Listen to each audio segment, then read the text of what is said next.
we've talked about these three pillars, and what I wanted to do is sort of talk about some of the common things we hear from the audience and maybe talk about how they fit in here.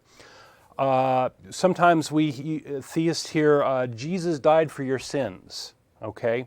So first off, this is just a bald assertion, right?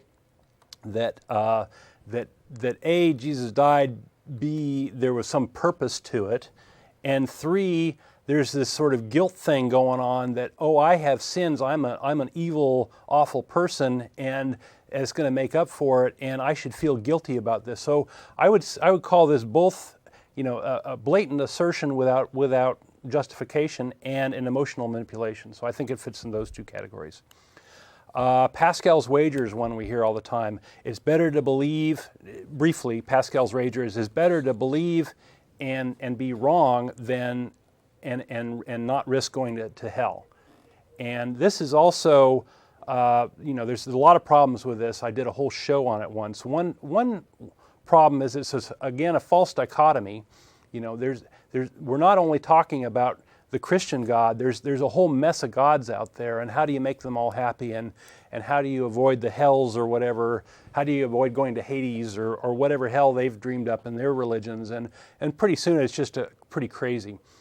It's an emotional thing because it's an appeal to hedonism, right? You're trying to avoid being tortured after you die, and there's no reason to believe that anything is going to exist after you die to be tortured.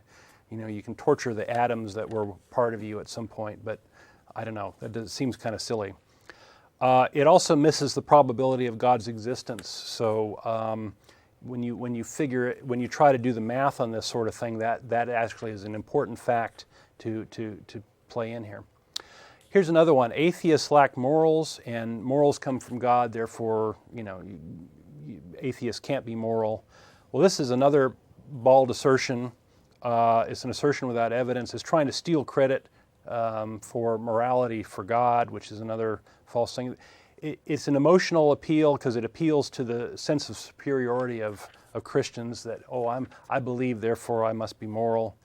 So that's it for today. Call in with your own examples. Call in with your examples of things you've heard that fall in these categories, or things you've heard or arguments you've heard that don't fall into it. I'd love to expand this list, but I haven't heard any decent argument for God that didn't fall in these categories, or that I haven't heard any argument at all that didn't. Yeah.